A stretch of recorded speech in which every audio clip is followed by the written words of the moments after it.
The bell above the bookstore door jingles. Lila drops the stack of books. They thud to the floor, pages splaying like wounded birds. A warm, flustered voice says sorry. She looks up. A man kneels beside her, dark hair falling over his forehead. His hands brush hers as they both reach for a copy of Pride and Prejudice. Lila pulls back, her cheeks burning. She mutters that it is fine and stacks the books in a hurry. He stands holding the last book, a tattered poetry collection. He offers to help, and his smile is soft. He says his name is Eli, and he is new in town. Lila gives her name and avoids his eyes. Her manager appears with a scowl. The manager snaps that the register is backed up and tells Lila to clean the mess. Eli tries to take the blame, but Lila cuts him off and says it is not his job. She grabs the books and hurries to the counter. Eli follows and lingers by the display of new releases. Lila rings up a customer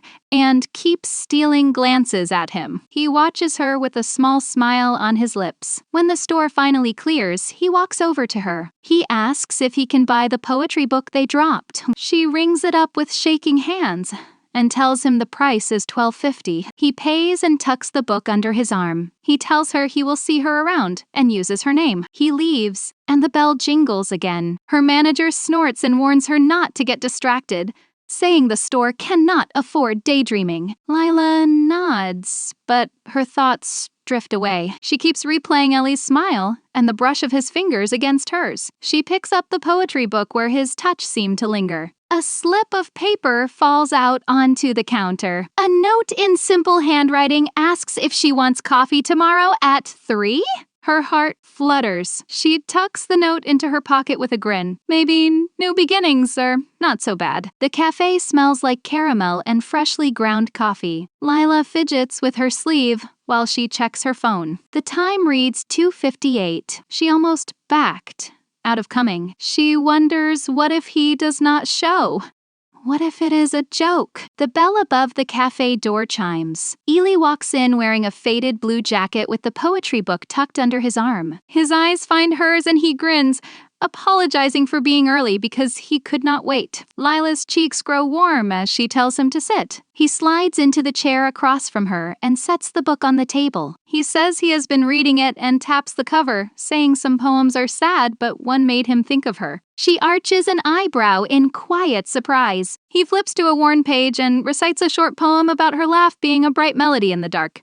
A quiet spark of light. Lila's breath catches, and she manages to say that it is nice. He closes the book with a smile and tells her he means it, saying she seemed flustered at the store like she was carrying the weight of the world, but her smile made everything feel lighter. She looks down and slowly stirs her latte. She admits that her mom is sick with Alzheimer's and that she works double shifts to pay the bills.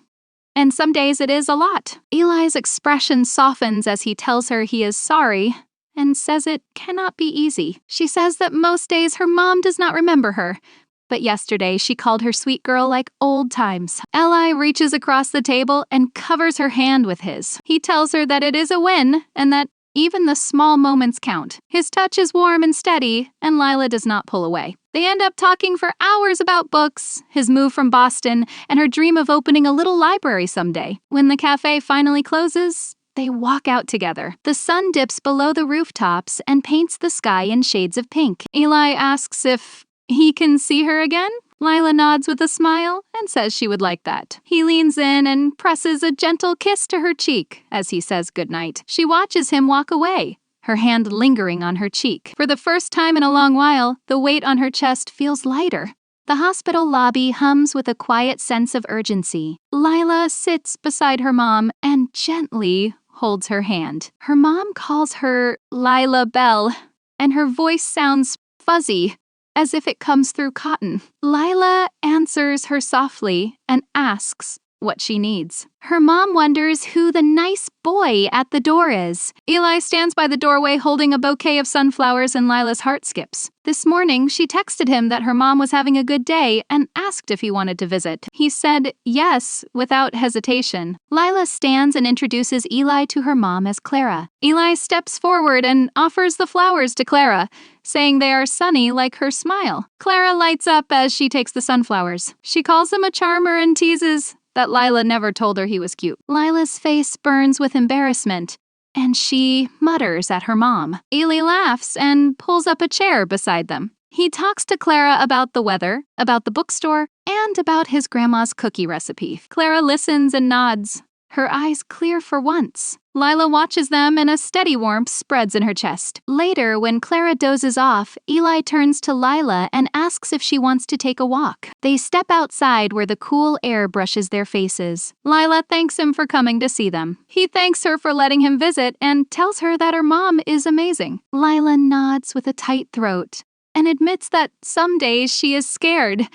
She will forget what her mom was like before. Eli stops and turns to face her. He promises that he will help her remember and says they can write it all down. The way her mom laughs at bad jokes and hums off key when she cooks in every little thing. He pulls a notebook from his pocket and hands it to her and tells her to start there. Lila opens the notebook and tears blur her vision. On the first page, he has written that Clara Bennett loves sunflowers and hates lima beans, and once danced in the rain with an umbrella. She looks up at him and smiles through her tears and thanks him. He wraps his arm around her and pulls her close. He tells her that he is not going anywhere, and for the first time she believes it. The kitchen smells like warm cinnamon. Lila stirs a pot of oatmeal and glances at the clock. The time reads 7:15 and Eli will be there soon. He has been staying over lately and helping with the morning routine, getting her mom dressed and making coffee, and listening to Clara's stories even when she repeats them. The door creaks open. Eli walks in carrying a paper bag. He says he brought pastries and holds up the bag and tells her the bakery on 5th had her favorite blueberry muffins. Lila grins and takes the bag and tells him he is spoiling her. He says good and presses a kiss to her forehead. Clara shuffles in wearing her pink bathrobe. She wishes them both good morning and calls Lila sweet girl and greets Eli by name.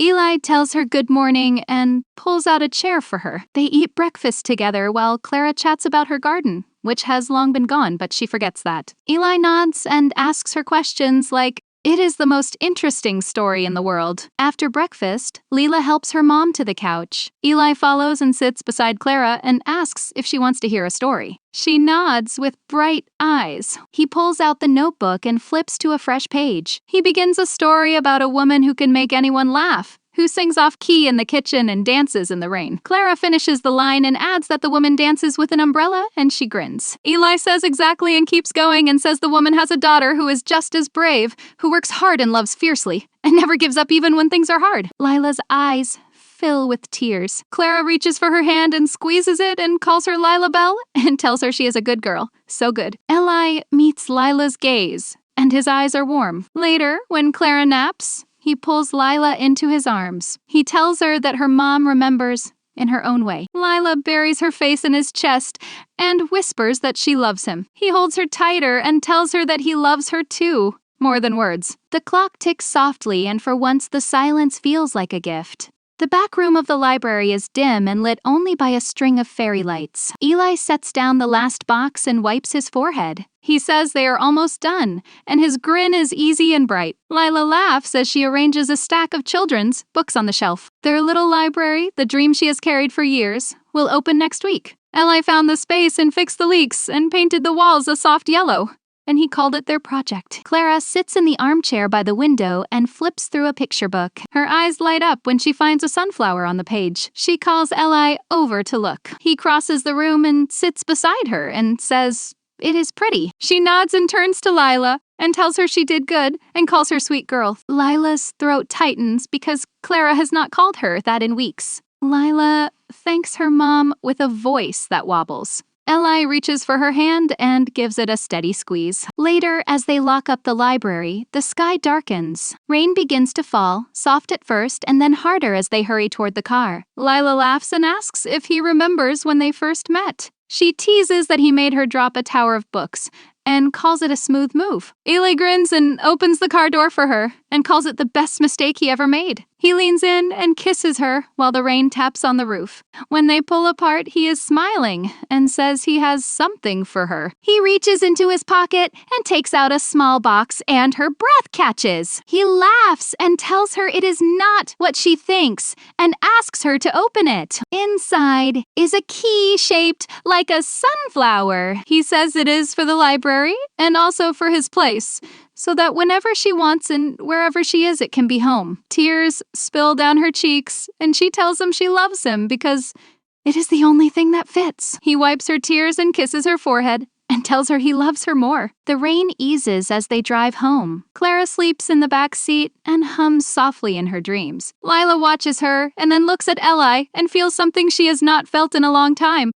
A quiet kind of peace. On opening day, the bell above the library door rings loud and clear. Lila stands in the doorway and grins as families stream inside. Children rush to the story corner and parents browse the shelves, and Clara sits in her armchair and holds a sunflower. Ellie slips his hand into Lila's. He tells her he knew it would work. Lila squeezes his fingers and says he is the one who built half of the place. He laughs and presses a kiss to her temple. A little girl tugs at Lila's skirt and asks if she can read them a story. Lila says of course and kneels down to her eye level. Eli watches as Lila gathers the kids, and her voice turns warm and animated. Clara taps Ellie's arm and tells him to take care of her. Eli nods and promises her he always will. Later, when the crowd thins, Lila finds Eli in the back room writing in the notebook. She asks what he is adding to it. He shows her a line that says Lila Bennett opens her library, and she is happy, and so is he. Lila smiles and slides into his lap. She says she remembers when she thought her life was falling apart.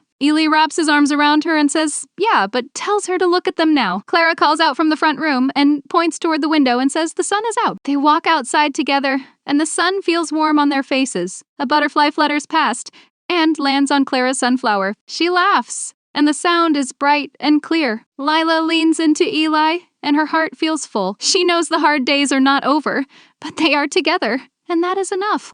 Thanks for watching. Follow for more romance stories.